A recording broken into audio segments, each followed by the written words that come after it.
সবাইকে আমার ইউটিউব চ্যানেলে স্বাগত। তোমরা যারা ক্যালকাটা ইউনিভার্সিটির আন্ডারে সেমিস্টার 6-এ পড়ছো এবং তোমাদের এডুকেশানে CC7 পেপারটি রয়েছে, অর্থাৎ কারিকুলাম স্টাডিজ বা পাঠ্যক্রম চর্চা, এই পেপার থেকে তোমাদের কোন কোন বড় প্রশ্ন পড়তে হবে এবং 5 নম্বরের প্রশ্ন পড়তে হবে তার সাজেশান আজকে ভিডিওতে দেব। তোমরা প্রথম থেকে শেষ পর্যন্ত দেখতে থাকো। অনেকেই সেমিস্টার 6-এ পড়ছো, কিন্তু সকলের যে CC7 পেপারটা থাকবে এডুকেশনে এমনটা নয়।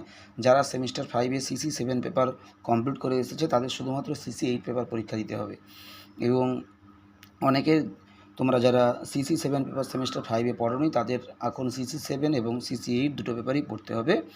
এই পেপারে তোমাদের প্রথম যে চ্যাপ্টারটা রয়েছে কারিকুলাম ডেভেলপমেন্ট, এখান থেকে তোমরা পড়বে পাঠ্যক্রমের সমাজতাত্ত্বিক ভিত্তি, দার্শনিক ভিত্তি ও মনস্তাত্ত্বিক ভিত্তি। এর মধ্যে যে কোনো একটি ভিত্তি বড় প্রশ্নে আসতে পারে 10 নম্বরের, এবং মান 5-এও থাকতে পারে কোনো একটা ভিত্তি দিয়ে।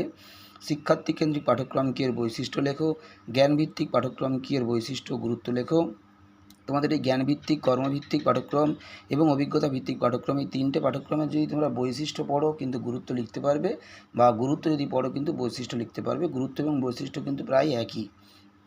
এরপরে তোমরা পাঠ্যক্রমের আচরণগত দৃষ্টিভঙ্গি এবং সিস্টেম দৃষ্টিভঙ্গি, এই দুটো তোমরা খুব ভালো করে প্র্যাকটিস করবে। খুবই ইম্পর্ট্যান্ট রয়েছে তোমাদের মান 10-এর জন্য এবং মান 5-এর জন্যও।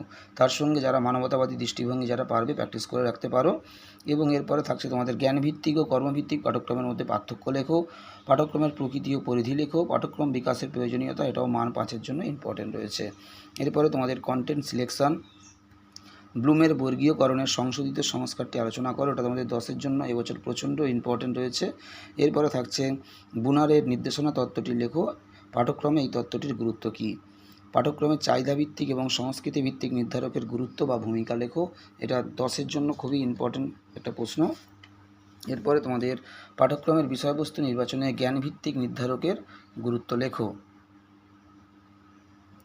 এটা 5-এর জন্য করে রাখবে। এবং ব্লুমের ট্যাক্সোনমির বা তোমাদের বর্গীয়করণের জ্ঞানমূলক ক্ষেত্রটি আলোচনা করা, এই প্রশ্নের উত্তরটা বড় প্রশ্ন পড়লে ওখান থেকে তোমরা পেয়ে যাবে। এরপরে তোমাদের এভলিউশন অ্যান্ড রিফর্ম অফ কারিকুলামের, এখান থেকে এটা শেষ অধ্যায়। এখান থেকে তোমরা পাঠ্যক্রম মূল্যায়ন কী, পাঠ্যক্রম মূল্যায়নের টাইলার বা টেইলর মডেলটি আলোচনা করো। স্টাফেল বিমের পাঠ্যক্রম মূল্যায়ন মডেল বা CIPP মডেলটি সম্পর্কে আলোচনা করো, এর গুরুত্ব লেখো। পাঠ্যক্রম মূল্যায়নের দৃষ্টিভঙ্গি হিসাবে গঠনমূলক মূল্যায়নের গুরুত্ব বা সুবিধা অসুবিধা, এবং তোমাদের সামগ্রিক মূল্যায়ন বা অন্তিম মূল্যায়ন বা সমষ্টিগত মূল্যায়নের গুরুত্ব এবং সুবিধা অসুবিধা। গুরুত্ব আর সুবিধা একই, অসুবিধাটা একটু দেখে রাখবে তোমরা। পাঠ্যক্রম মূল্যায়নের বিভিন্ন দৃষ্টিভঙ্গি আলোচনা করো।